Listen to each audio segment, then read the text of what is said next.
Alunos do CEJA Dona Clara Mantelli, sejam bem-vindos a mais uma videoaula de ciências, referente ao módulo 2 e avaliação 3. Iremos estudar sobre a origem da Terra e do Sistema Solar. Você já deve ter se perguntado algumas vezes como a Terra se formou, não é mesmo? Tudo começou na Grécia Antiga, quando o filósofo Leucipo de Mileto acreditava que a matéria que constitui todas as coisas era constituída por unidades que não poderiam ser divididas, chamadas átomos. Mas o que seriam esses átomos?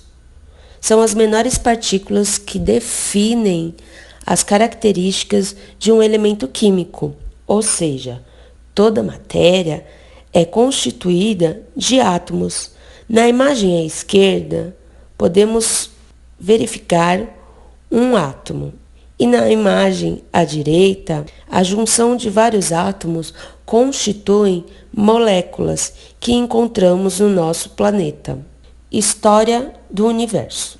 Em 1920, o astrônomo Edwin Hubble conseguiu medir a distância entre galáxias e verificou que elas se afastam uma das outras e também do planeta Terra. Devido a este fato, imaginou-se que no passado elas pudessem estar juntas, e então foi proposta uma teoria que ficou conhecida como Big Bang, ou Grande Explosão. Segundo essa teoria, o universo teria se originado de um ponto muito quente e extremamente denso, que continha toda a matéria e a energia que você observa no universo hoje. Esse ponto chamado singularidade, podemos notar ele na imagem em amarelo. Ele teria explodido e com a explosão, o universo esfriou, o que deu origem à matéria, aos átomos e também aos elementos químicos mais simples, conhecidos como hidrogênio e hélio. Devido à intensidade dessa explosão, podemos concluir que o universo, nos dias atuais, ainda se encontra em expansão. Portanto, as galáxias continuam se afastando uma das outras. Observem a imagem e interpretem a legenda. Nela você pode verificar a presença do surgimento de várias partículas como elétrons, prótons e até mesmo átomos, íons e estrelas e a galáxia. Como será que se formou o sistema solar? Imagine que uma nuvem de gás de poeira começou a se concentrar pela ação da força gravitacional, ou seja, força de atração que um corpo exerce sobre o outro, que pode provocar a aproximação ou o movimento orbital entre eles, e que foi juntando um grão de poeira com o outro que uma molécula de gás com a outra se formou. À medida que um grão de poeira colidia com o outro, eles esquentavam. E isso foi aumentando a temperatura da nuvem de gás e de poeira que deu origem então ao Sol, a grande estrela. Mas em um determinado momento, essa nuvem ficou tão quente que então ela acendeu, como se pegasse fogo. Na verdade, a temperatura era tão alta que os átomos começaram a se fundir. Esse processo chama-se fusão nuclear e fornece energia para o Sol continuar brilhando até os dias de hoje. Logo, nessa imagem, percebemos que o Sol, essa grande estrela que parece estar pegando fogo, se localiza ao centro do sistema solar, onde os planetas estarão girando em torno dele. Então, nessa imagem, nós podemos verificar a colisão entre grãos de poeira que, ao colidirem, esquentavam e formavam nuvens de gás de poeira. E, por fim, essa nuvem deu origem ao Sol. Nessa imagem, vemos claramente esse processo acontecendo. E como terá ocorrido a formação do nosso planeta Terra? A Terra em formação. O nosso planeta se formou há cerca de 4,5 bilhões de anos. Antigamente, ele era semelhante a uma bola rochosa derretida, líquida e extremamente quente. O tempo passou e ela foi então se resfriando, essa temperatura foi diminuindo. Seu interior é composto pelos elementos pesados, conhecidos como ferro e níquel. O interior do planeta Terra possui um núcleo onde a sua temperatura é de aproximadamente 4.500 graus Celsius. Nele é constituído de ferro, como vemos a imagem do lado esquerdo, e do lado direito o níquel. A substância que compõe o interior da Terra, ela é chamada de magma. Pouco a pouco, formou-se uma fina camada de rocha sólida em volta desse magma. Quando a temperatura da superfície da Terra baixou, ocorreu a condensação desse vapor e se formou então um oceano primitivo, que era considerado muito quente, com águas ácidas e grande quantidade de minerais e gases dissolvidos. Percebemos então a liberação de gases, águas ácidas e a grande quantidade de minerais e os gases que foram dissolvidos. E na imagem à esquerda, percebemos a formação da condensação, que nada mais é do que a mudança do estado físico gasoso para o líquido. Então, vemos aí uma quantidade maior de água. Crosta terrestre. Há cerca de 3,5 bilhões de anos, a crosta terrestre já existia, mas o formato dos continentes era bem diferente do atual. Desde a sua existência, a crosta terrestre já apresentou diversos formatos de continentes. Há 300 milhões de anos, havia um único supercontinente, que abrangia toda a massa terrestre, a Pangeia. Logo, ele foi dividido em dois, Laurásia e Gondwana, mas estes também foram se dividindo e assim continuaram a se dividir devido à formação do Oceano Atlântico. Então, na imagem, verificamos a Pangeia, que foi se separando e chegando até o mundo moderno, onde estão todos separados. As diferentes etapas de formação dos continentes.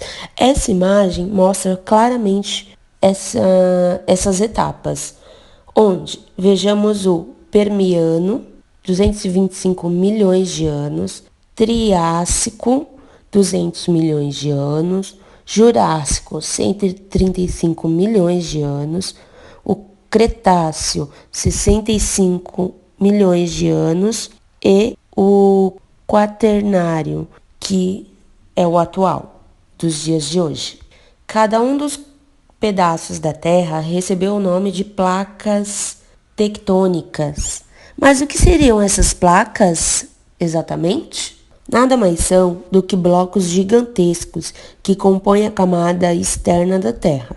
As placas tectônicas continuam se deslocando em função do movimento do magma, substância que compõe lá o interior da Terra, como nós já falamos, e cuja temperatura é muito alta.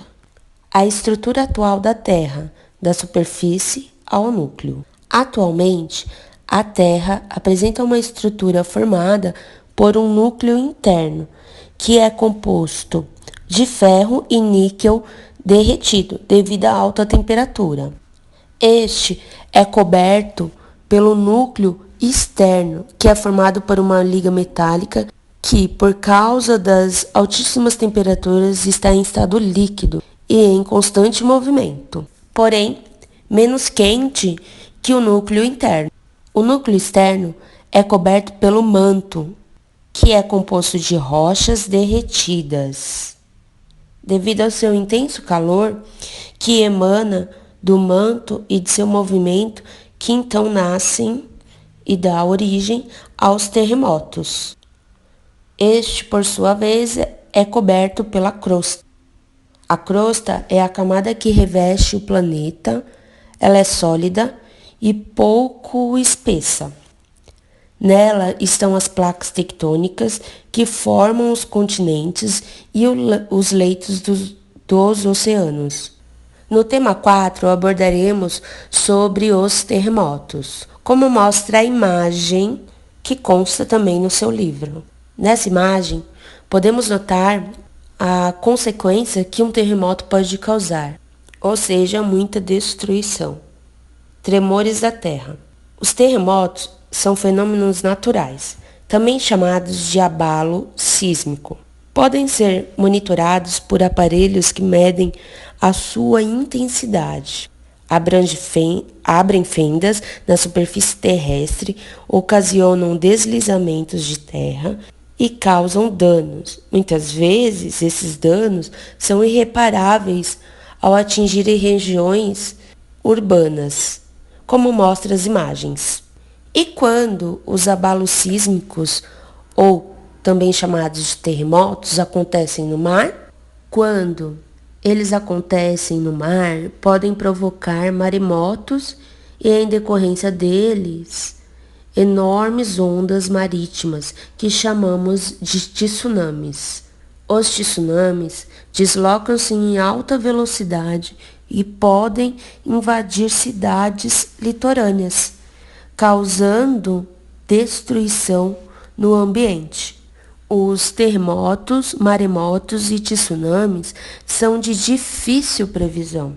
Portanto, na maioria das vezes, a população não consegue ser avisada a fim de se prevenir de suas consequências. Vejamos então a imagem de um tsunami que aconteceu em março de 2011, causando grande destruição no Japão.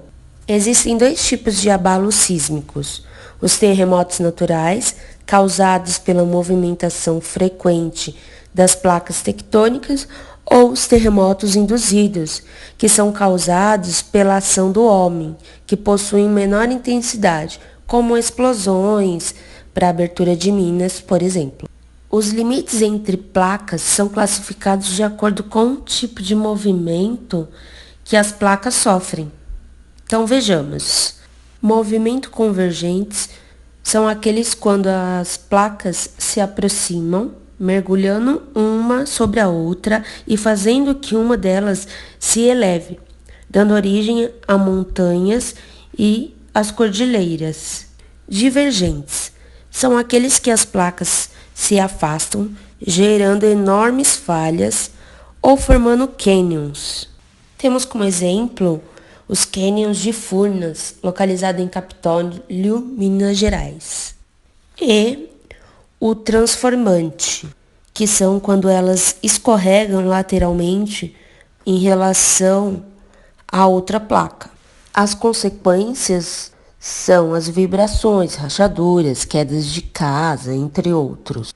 Sendo assim, os estragos são maiores em regiões urbanas, como já dito, pois podem causar terríveis danos aos habitantes daquela região. Agora, na unidade 2, o tema abordado será a atmosfera. A atmosfera é constituída de uma mistura de vários gases que envolve o planeta Terra. É fundamental para a vida no planeta. Absorve a radiação ultravioleta, também chamada de UV, regula a temperatura da Terra, contribui nos ciclos da água e do carbono, oferece condições para o processo de combustão, ou seja, de queima, protege o planeta da queda de meteoros e satélites artificiais. O gráfico nos mostra quais são os gases e suas respectivas quantidades presentes na atmosfera. Propriedades físicas do ar. O ar ocupa lugar no espaço, tem peso e também apresenta algumas propriedades como vamos ver abaixo. Compressibilidade é uma delas, onde a propriedade que alguns materiais têm que permite que eles sejam comprimidos, como no exemplo da seringa, onde o orifício de abertura é fechado com a ponta do dedo e com a outra mão, com a palma da mão, é pressionado o êmbolo. No exemplo seguinte, temos duas bexigas. Qual delas se refere à propriedade de elasticidade e qual de expansibilidade? Observe a imagem. Ao encher a bexiga da esquerda com ar, o corpo da bexiga está sendo deformado por uma força que chamamos de elasticidade. Ao liberar o ar contido dentro da bexiga, verificamos a propriedade de elasticidade. Observem a imagem. Notem que o alpinista carrega consigo um cilindro de oxigênio conectado à sua máscara. Ele adotou isso como medida porque, ao se afastar da superfície terrestre, o ar vai ficando mais frio e se torna rarefeito, ou seja, menos carregado, menos denso. E assim, a pressão atmosférica diminui. É por isso que jogadores de futebol têm dificuldade em respirar em locais de maior altitude, como em cidades da Bolívia, do Peru. Então, existe a necessidade de um treinamento que antecede o jogo. O tema 3 aborda a poluição da atmosfera. Poluição, um problema cada vez mais grave.